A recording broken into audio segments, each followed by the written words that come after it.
Allô, bonjour, bonsoir et bienvenue dans ce cinquième cours, le cours numéro 5. Le temps passe très vite. Félicitations de poursuivre donc euh, cette aventure avec moi où donc nous sommes, où nous parcourons le premier niveau de la formation sur l'entrepreneuriat Mercury, donc le défi entrepreneur Mercury, qui a pour but de former des entrepreneurs responsables qui créent réellement de la richesse et qui ont un impact significatif sur eux-mêmes, sur leur famille, leur communauté et leur environnement. Alors, merci beaucoup de continuer ce voyage avec moi. Et je suis Kofi Sonopon. Alors, le cours passé, je vous avais partagé quelque peu sur comment je me définis moi-même et comment ma foi, mes croyances ont un impact significatif sur ma vie.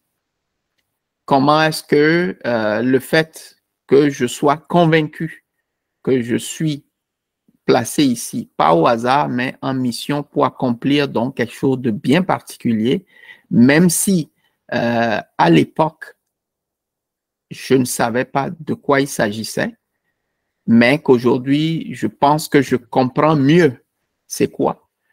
Euh, et que cette croyance a été très, très positive dans mon avancée, dans mon parcours, et comment des événements qu'on pouvait a priori considérer comme négatifs se sont prouvés plus tard comme vraiment des choses, en fait, ça faisait partie à chaque fois des choses les plus positives qui auraient pu m'arriver. Donc, c'est pour dire que nous devons avoir non seulement au-delà donc de notre identité, de qui nous sommes, de qui nous considérons que nous sommes, cette identité, pardon, qui doit être définie par rapport à qui nous sommes réellement, l'être spirituel que nous sommes, qui dépend essentiellement donc de notre Créateur, et aussi de savoir pourquoi nous sommes sur la terre. Et ça, c'était le devoir que vous étiez censé faire. Vous posez la question, pourquoi je suis ici? Pourquoi je suis ici? Alors, pourquoi je suis ici? C'est intrinsèquement lié à qui je suis réellement. OK?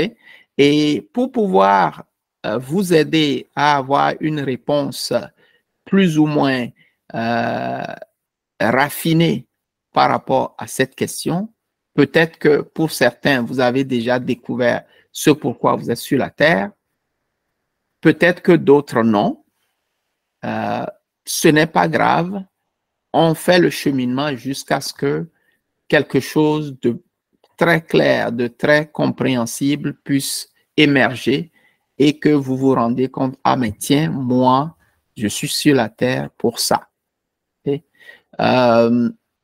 J'avais entendu une histoire dernièrement qui m'a beaucoup éclairé sur la question, parce que d'habitude, ceux qui commencent à vouloir savoir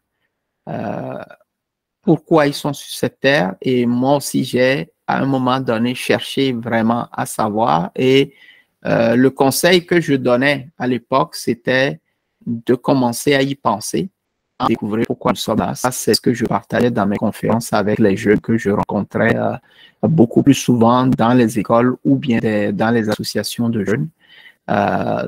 De savoir pourquoi est-ce que nous sommes ici et qu'est-ce que je veux faire plus tard. C'était vraiment ça dans le cadre de ces conférences-là. Mais pour ce qui est de la mission à proprement dite, pourquoi nous sommes ici, nous poser cette question-là.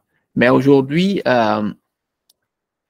j'ai une perspective nouvelle que je vais partager avec vous après avoir écouté l'histoire que racontait donc Peter Sage. Peter Sage, c'est en fait un conférencier également. Il est d'origine britannique. un conférencier international de très grande renommée qui a fait quand même des choses assez significatives ou significatives. Il disait qu'en fait, dans sa recherche de la quête de son existence sur la Terre et qu'est-ce qu'il devait faire, un jour, un de ses amis lui a raconté en fait l'histoire de l'abeille. Alors, l'histoire, c'est quoi? C'est que si on devait poser la question à l'abeille, pourquoi tu es ici? Pourquoi tu es sur la Terre? C'est quoi ta contribution? L'abeille répondrait naturellement, je suis là pour produire du miel. Et effectivement, elle aurait raison. Mais le truc, c'est quoi? C'est que, en fait, les abeilles ne produisent pas seulement du miel. Elles sont aussi responsables de la pollinisation. Oui. Donc, ce qui permet aux plantes, ouais, surtout les céréales, par exemple, de pouvoir produire des grains lorsque le cultivateur va jeter des graines par terre. C'est grâce à la pollinisation que cela parvient à produire donc des résultats, donc des grains qui, en termes de résultats, sont des multiples pour certains. 30, 100, ainsi de suite, une graine qui en produit autant. Mais l'abeille n'en est peut-être pas consciente. Pourquoi? Parce que c'est dans le processus de pouvoir produire du miel qu'elle fait en même temps la pollinisation sans s'en rendre compte. Vous voyez? Mais l'impact de la pollinisation, en fait, sur la vie de nous, les êtres humains, a une portée beaucoup plus grande, beaucoup plus significative que le miel. Moi, j'aime beaucoup le miel, mais je sais qu'il y en a qui ne mangent pas le miel. Par contre, la quantité de céréales que nous consommons à travers le monde, c'est énorme. Je m'aventurerais sans avoir nécessairement les éléments tangibles d'appréciation pour dire que la quantité de céréales qui est produite dépasse largement la quantité de miel que l'on peut récolter ça et là à travers le monde. Ouais. Donc, l'abeille, en faisant ce qui est plus ou moins ordinaire pour elle, a un impact beaucoup plus significatif à travers donc une activité indirecte qui est liée à l'activité principale pour laquelle elle s'identifierait naturellement sur l'existence même de l'être humain qui est l'être le plus avancé, l'être suprême que Dieu, le Créateur, a créé et mis sur terre. Vous voyez?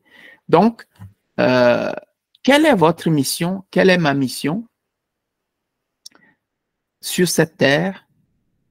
La conclusion de cette histoire, c'est de faire ce que nous savons faire le mieux et idéalement ce que nous aimons faire, ce qui nous passionne, ce qui nous vient naturellement ou quelque chose que nous avons appris que nous pouvons faire vraiment et contribuer en fait quelque chose de positif au-delà de nous-mêmes, à notre entourage, à notre employeur, à notre famille, à notre communauté, ainsi de suite. L'idée, c'est vraiment de ce qui nous permet d'exprimer le meilleur de nous-mêmes. Ce qui nous permet d'exprimer le meilleur de nous-mêmes. Et cela, généralement, vous allez constater que vous êtes attiré par quelque chose. Vous êtes attiré par quelque chose Et lorsque vous le faites, cela vous donne un degré de satisfaction au-delà de la commune mesure. Peut-être que certains d'entre vous en êtes déjà arrivés là, peut-être que non, mais cherchez et vous allez trouver. Parce que, en fait, ces désirs-là, ce sont des désirs que nous avons, que nous portons depuis l'enfance. Il y a certaines choses que nous aimons naturellement faire. Et quand je parle de ça, c'est vraiment des choses positives qui contribuent quelque chose de positif, disons, à l'humanité. Okay? Pour certains, ça peut être chanter. Ça peut être chanter parce que la personne a une voix extrêmement magnifique. Et parlant de chanter, je suis tombé dernièrement sur des vidéos d'un jeune Kenya de 17 ans qui dit déjà à 16 ans qu'il a organisé, en fait, il a créé une fondation pour pouvoir aider les démunis dans sa communauté. Et sa voix est une voix magnifique, sublime. Il a même gagné un prix aux États-Unis. Et dans cela, il a en fait été voté, il a gagné $1 million. Cela lui a permis de continuer à aider les pauvres dans sa communauté. Mais vous voyez, c'est quelqu'un qui aime chanter. Il a un don avec une voix exceptionnelle, extraordinaire. Et cette voix-là lui permet de faire quelque chose qui lui permet de gagner de l'argent pour financer donc son œuvre philanthropique. Ça, c'est quelque chose d'extraordinaire. Donc, c'est pour dire que vous pouvez avoir des choses qui vous attirent naturellement. Et ces choses-là, vous êtes les seuls à savoir. L'essentiel, c'est que ce soit quelque chose de positif que vous faites sans esprit de concurrence. Ouais, ce n'est pas parce que je veux me comparer à telle personne que je vais aller faire telle chose ou bien que je veux faire comme telle parce que non. Mais quelque chose que vous ressentez comme d'inné en vous qui vous attire, que vous aimeriez faire. Si vous avez la possibilité de le faire maintenant, tant mieux. Mais si vous n'avez pas la possibilité de le faire maintenant, mais que vous êtes en voie de trouver les moyens pour pouvoir le faire plus tard, c'est aussi une bonne chose. Mais il faut que ce soit vraiment quelque chose que vous sentez au plus profond de vous quand vous le faites, ou bien même le simple fait d'y penser vous valorise. Ça fera toute la différence en réalité. Okay? Donc, ça, c'est vraiment ce que je dirais à ce niveau-là. Maintenant, pour ce qui est de l'identité, je vais donner en fait deux citations que Jésus a données en fait dans la Bible. L'un, c'est « Vous êtes le sel de la terre ». Okay? Vous êtes le sel de la terre. Et la seconde, c'est « Vous êtes la lumière du monde ». Alors, si on veut s'attarder quelque peu sur ces deux notions-là, vous êtes le sel de la terre. Quel est le rôle du sel? Le sel dans la nourriture, ça permet d'agrémenter la nourriture, ça permet de donner un meilleur goût à la nourriture. Imaginez-vous une nourriture sans sel, ça représenterait quoi?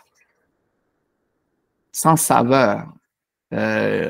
On n'aimerait pas en manger. Même si on en mange, on n'en mangerait pas beaucoup. Vous voyez? Vous êtes la lumière du monde.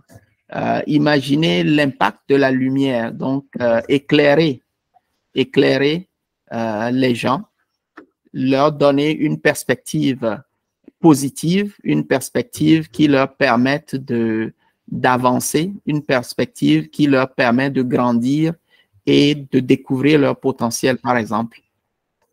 Vous voyez? Donc, il faudrait que ce soit quelque chose qui apporte quelque chose de positif, qui a un impact positif sur vous-même, mais au-delà de vous, sur votre prochain, sur votre communauté, sur votre environnement. Donc, je dirais que c'est vraiment ce à quoi vous devez penser. Et comme je l'ai dit tantôt, ça peut vous venir tout de suite, comme ça peut prendre du temps, mais l'essentiel, c'est que vous puissiez y penser pour savoir quelle est votre contribution à vous. Ouais, quelle est votre contribution à vous par rapport donc à l'avancement de l'humanité. C'est cela. C'est cela la chose que j'aimerais partager avec vous dans ce cours. Et donc, le devoir, c'est de retourner donc à la table et de vous poser cette question. Quelle est ma mission? Quelle est ma mission? Qu'est-ce que naturellement je sais faire ou que je sais contribuer et qui pourrait donc enrichir les autres? Ouais, si je veux emprunter un peu le terme que j'avais abordé en ce qui me concerne moi-même. Comment est-ce que j'enrichis la vie des autres? Comment est-ce que j'agrémente la vie des autres?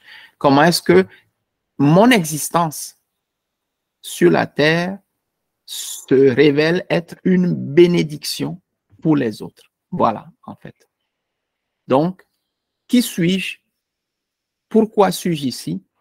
Quelle est ma mission ici sur Terre? Sachant que j'ai été envoyé par le Créateur qui est au-dessus de tout, qui contrôle tout et qui est au contrôle de tout.